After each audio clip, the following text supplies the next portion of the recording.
Hello, everyone, and welcome to the Pikeville City Manager's Report. I'm Jill Fraley-Dotson, your host for today's show, joined by Pikeville City Manager Philip Ellswick, who has with him a very special guest today, Robin Irwin.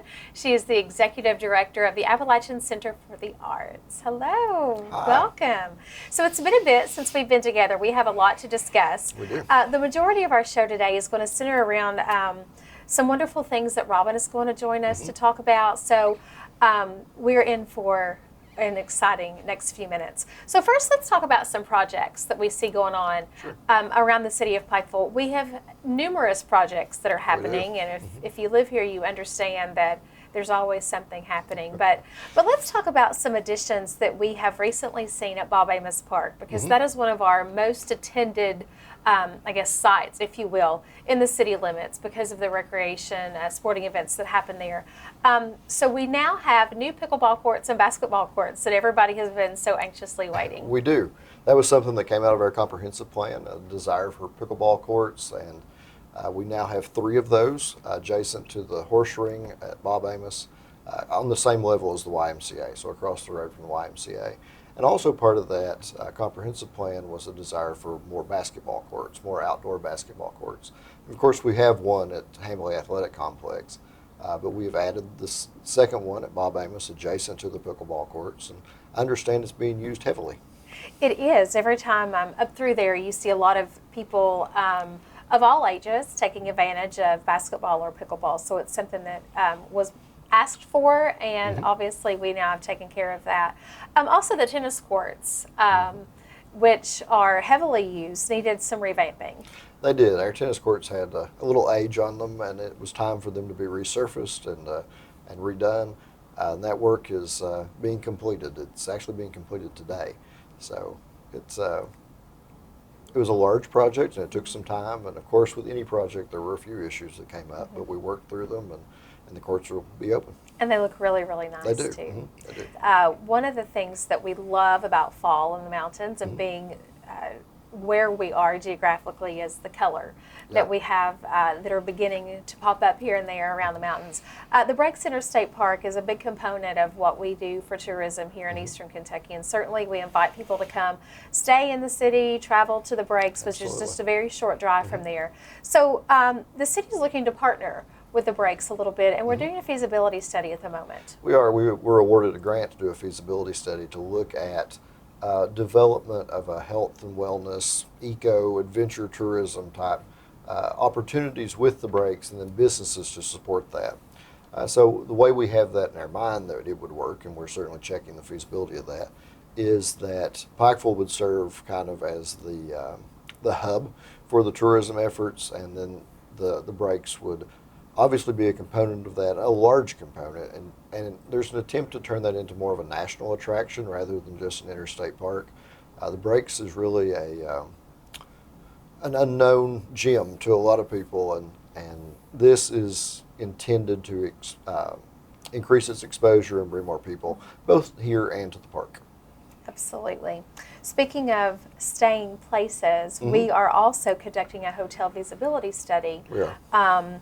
To see how many and what type of rooms that we need in addition to what we already have here. Yeah, after the Hilton Garden Inn closed, there was some misinformation that there might not be a need for another hotel.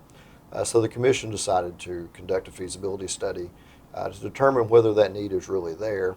And it's not final by any means, but the preliminary reports show that we can support another hotel of 90 rooms or so. So we are actively looking for people that are interested in building a hotel and looking at different sites where it could be located. So that work is well underway, and we will not rest until we have another hotel. It's so important to the app, the arena, all of our tourism efforts that we have ongoing. Conferences, we lost a couple of conferences because the Hilton closed, and that's not acceptable. We want those things to be impactful. We want our city to be exposed to a number of people across the state and continue to promote our tourism effort because it's so important to the local economy. So we will definitely fill that void. Absolutely. Let's talk about new additions to the downtown area, specifically in our shopping main central business district with our shopping attractions that we have. We have so many wonderful wonderful businesses that are downtown, small, quaint, privately owned businesses that really attract people to our downtown area.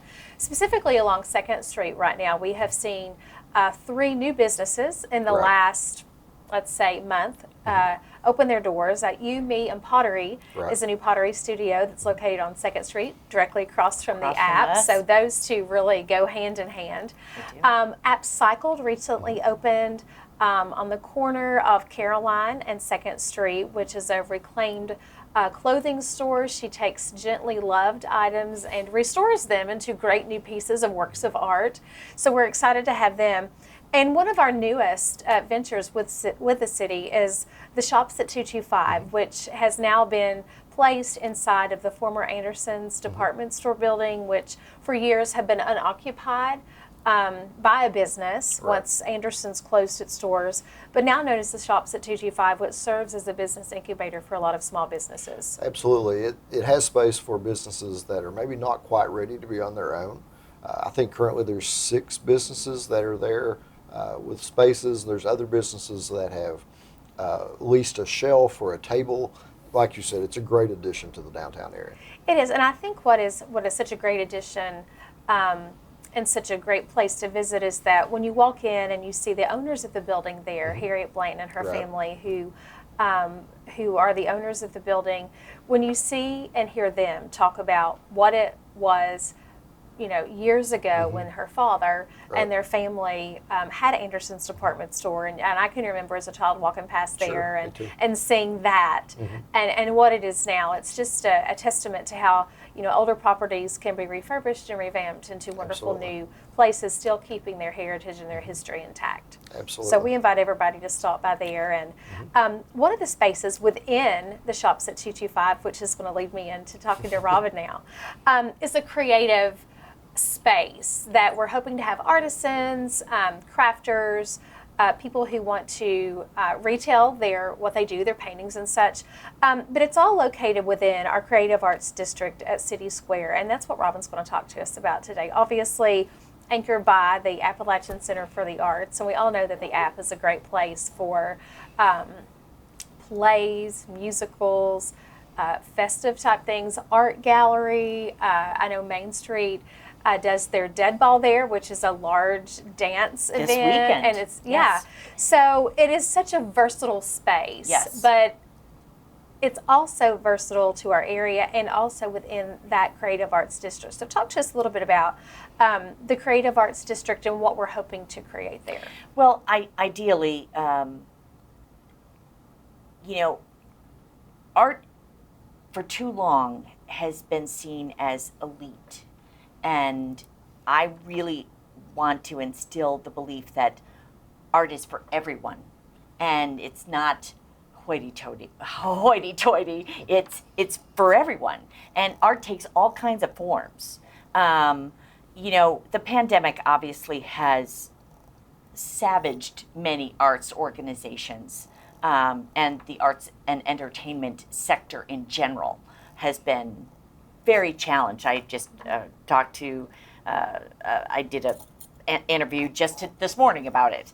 But we are staying the course that art is essential and it's serving the community. And this is a community building.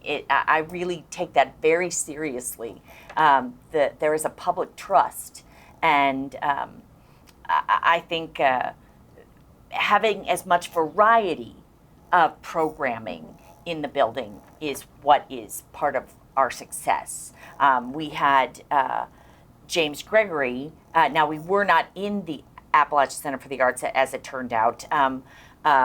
We were selling so robustly, we ended up being transferred into the arena, our big brother in the entity.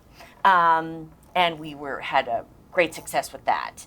And then we had Rocky Horror for the second year. We had Rocky Horror Picture Show with the live shadow cast, and people came from as far as Cincinnati to see it. I haven't fully processed the data, but it looks like something like 9 counties came. Wow. Yeah. So that's significant and wildly successful. Wildly successful. I should say that, and I should have mentioned this, October is National Arts and Humanities Month. So, Yes. so having all of these successes and Yes. being completely fully opened again really is being showcased Yes. during this month. And certainly the city is going to recognize the month being what it is. But certainly with your success of Rocky Horror Picture Show, James Gregory was a tremendous success. Yes. But you have so many different things that are coming up as we go into the holiday season that people Yes. can take advantage of. Yes. Like, for example, now the Moonshine Music and Makers Festival next week, while it had a sort of challenge with the Delta shutting us down, or at least postponing us, one factor that I worked on is the artists and vendors. We really felt strongly, Philip and we've all talked a lot about that authentic, handmade Appalachian craft. That's a big draw. And there are 21 vendors, 21 artist vendors who have everything is handmade that they made. Let's talk a little bit about the variety of those 21 Yes. vendors, because I know you have everything from jewelry makers, painters, woodcrafters. Yes. There's such a variety of people that are going to be here. Yeah, it's really unique. I mean, I'm very surprised by the buy-in. Again, I think in the middle of Delta, everyone was like, "No, I'm not coming. I'm not coming." And making the artists, giving the artisans just that day, just that Saturday. A lot of people in our region can only commit to that one day. They're sort of hobbyist makers. And there's a certain expectation of, I'll say, excellence that we wanted to have for this, and they're really all great artists. I mean, the painters and the crafters are really significant. Yeah. So we, as you said, this was a festival that was an idea that you had, and you were really encouraging all of us and wanting to have that authentic festival Yes. that takes us back to our roots. Yes. With Appalachian music, with the handcrafters, and then certainly with our history with moonshine and Yes. And the heritage that it is. So we're going to talk a little bit about the festival now, a little bit more. Yeah. We have Moonshine Tasting that will be along Main Street with a lot of different moonshine distillers that are coming into our area that may have not been here before, that you may have not heard of, some that you have, some that you have not. And then the artisans, a farmer's market is going to participate, but also music. Music is such a huge part of our heritage and our culture, and we have wonderful music to offer to our visitors. Yeah, absolutely. We'll have two different stages. One will be the Mountaintop Media Stage at Appalachian Wireless Arena. And I think it is closed on Friday, but it will be open on Saturday. And then we have a second stage on Main Street, closer to the Judicial Center, that'll be open both days. And there'll be a range of music, certainly bluegrass and traditional Appalachian mountain music, but I'm sure there'll be other types as well. So there'll be something for everybody. But that is a huge component of the festival. It's not just focused on artisans. It's not just focused on moonshine, but of course the music as well. And that's a quintessential part of the Appalachian culture is music. So we want to be certain to showcase that beyond just our craft. Right. Yes. One of the things I'm excited to see is the clogging demonstration. I Yes. know, Robin, you worked really closely with our friend that's coming to do that, and I think that's something especially kids are going to Yes. really enjoy. Yes. Tiffany Allowen is a teacher at Dance Gallery who grew up around here and, you know, like many people, went away, got a master's degree in dance, and taught and whatnot. She came back and fell in love and opened a dance studio, and but she had this tradition, and you know, this is what she knows. So I said, would you teach, would you demonstrate what you do? And I know there's a lot of people around her like, oh yeah. As soon as I say, I'm looking for a clogger, or I'm looking for a banjo player, I'm looking for a fiddle player, and they're like, oh, well, there's this person, or there's this person, but he doesn't come to anything on a Saturday. You know, Right. there's a lot of caveats with that.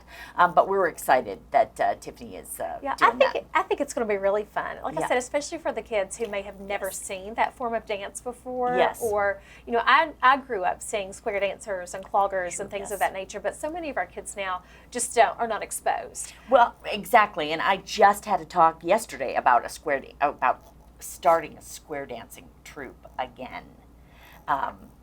With a person, with Yeah. a caller, and I'm looking into that.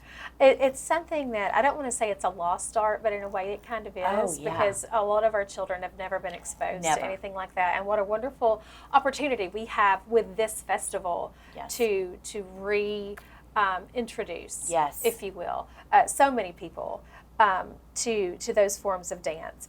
So there's also going to be something I can't wait to see, and that's the Midnight Moonshine Run Obstacle Course, where I hope that our friends here at Pike TV are there to video every single moment of it. I think that we have a few of our city colleagues that should participate in that. Jimmy Taylor, maybe. Just saying. Josh Kessler, just saying. Oh, yeah. Maybe that they should demonstrate what that run is about. But it's going to be something that our Main Street group has done before, and they're going to set up the components of how you would apparently make moonshine. Yeah. So you're going to take your wheelbarrow and you're going to run down Caroline Avenue and see how fast you can make it back. Should be fun. Also, fireworks on Friday night. Our fire department does a tremendous job, and certainly every festival must have fireworks. Absolutely. So we will have that. And then also, we have to thank our friends at Pikeville Medical Center, because they are sponsoring a Kids Makers Tent. And what that's going to be is the opportunity for our kids, any kids, and of course adults alike, to come pick up a field pumpkin, the smaller pumpkins, and create their own works of art. And I'm certain that a lot of parents too will want to try their hand at painting their own pumpkins. But we are certainly thankful to PMC for allowing this. What they do with the Ava Center and our kids with their Incredible. pediatric Amazing. department is unbelievable. So it's a perfect marriage when we are able to have them do something that our kids are really going to enjoy. And honestly, we are having pop-up art on the plaza. That's right. That is Same time. that's now a kind of a staple. That's something we piloted out of the creative community meetings from last winter, and with Pike County Extension and us procuring the artists, and it was a wild success in the summer, and so we like, well, let's revisit it this fall. So Jessica Salyer, who is a wonderful artist who will hopefully be working with Minta in the creative studio. She's teaching the class on, she's tying in Little Shop of Horrors into the painting class. So again, that's at 11 o'clock. Certainly going to be a lot of fun too. I do want to mention Down to the River on the 30th, Yes. the Saturday night of our festival. So Down to the River is,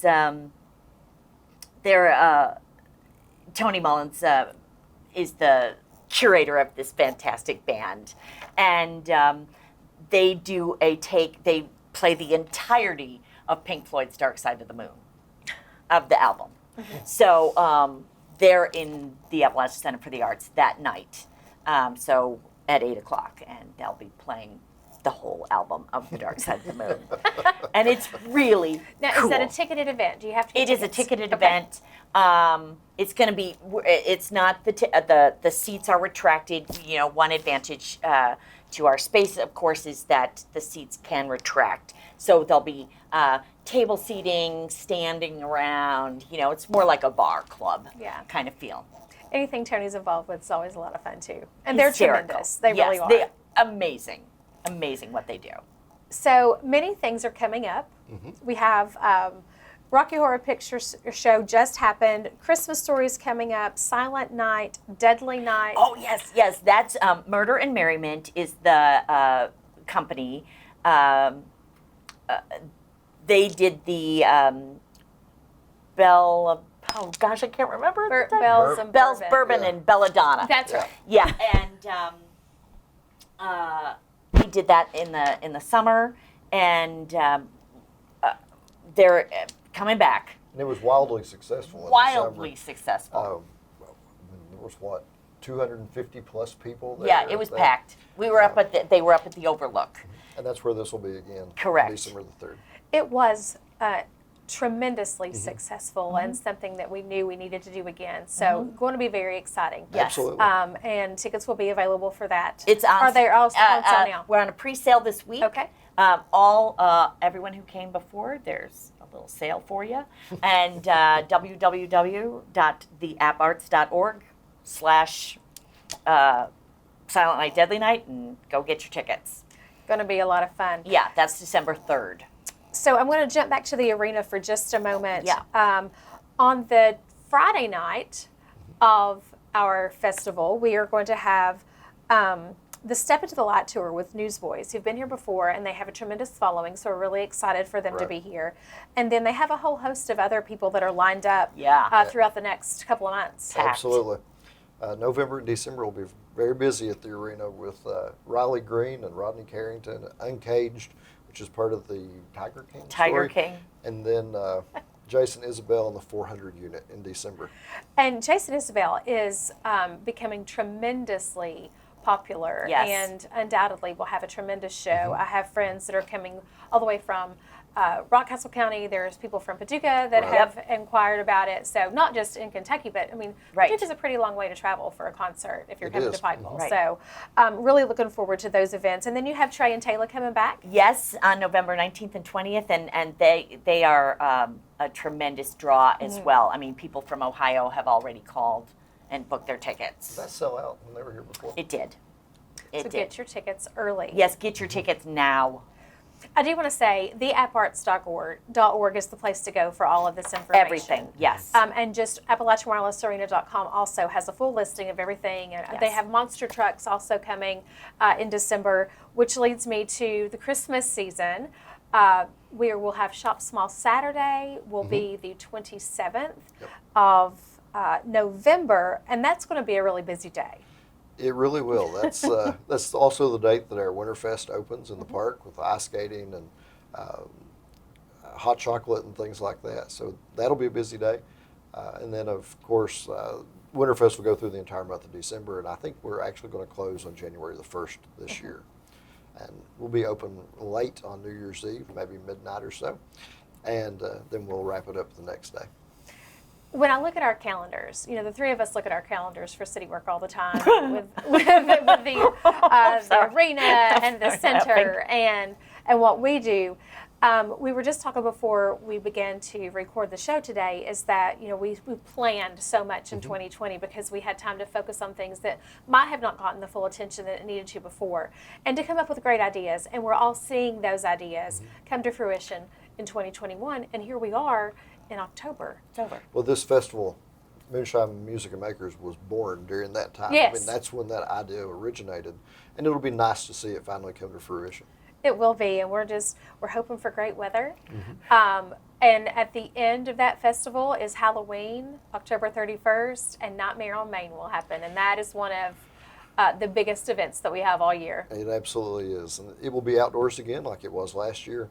That was very successful, very well received, and it actually allowed us to do some things that we couldn't have done inside the arena. So that will be on Sunday, October 31st, and it starts at 4 p.m. Yeah, so line up early to start that process. Yes. We have so many people that have that loved it being outside, Absolutely. and they're wanting to be a little bit more creative this year because last year we had to kind of step back and rearrange things because of COVID, as so many people have. Right. But I think what we found is that some of the things that we had to rethink and go back to have become more popular and more successful, Right. and we're Yes. looking forward to expanding those ventures in the future. Absolutely.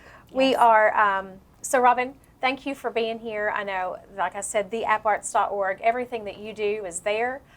Tickets can be purchased there, and we're really excited about everything that you have. And I just want to put one little plug in that we are doing. It's not a ticketed event, but we've really been, because we couldn't work with the little guys this fall, and we couldn't go into the schools, and they couldn't come to us. We did the residency at the Pikeville High School with the kids in the theater class, and they have written the piece, and it's called Empathy 101, and we are staging it, and but we've taught them techniques where they have autonomy over the staging. Yeah. So it's really cool. And also on November 29th, we're having really a significant get.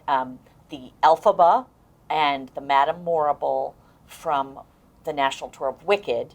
So people are coming in from Cincinnati, our friends actually, but are teaching a Broadway masterclass, and that is part of the new partnership with UPike. How do people get information on that? www.theapparts.org. Very good. That's exciting. Yeah. When you said alphabet, my ears perked up. Yep. So very, Yep. very good. Well, we are opening our commission meetings again, so they Right. are open to the public, and they are. The second and fourth Mondays of every month at 6 p.m. All right. We have covered a lot of information We have. today, guys. But Robin, thanks for joining us. Sure. Phil, thank you as always. Thank and you. also, you can visit our website, pikevilleky.gov, for information. Visit pikeville.com. Obviously, we've talked about the apparts.org and AppalachianWirelessArena.com. And Main Street, PikevilleMainStreet.com. There's so many. We all have Facebook pages too, so make sure that you look for those things early, often, and we welcome everybody to come start shopping this holiday season because Absolutely. it's here. Yes. It is. It's here. Mhm. Thank And you really both. cool. It is There's really cool stuff in the shops. It's so good. So good. Thank you both so much. Thank you. Thank you. This has been the Pikeville City Managers Report. Thank you so much for joining us.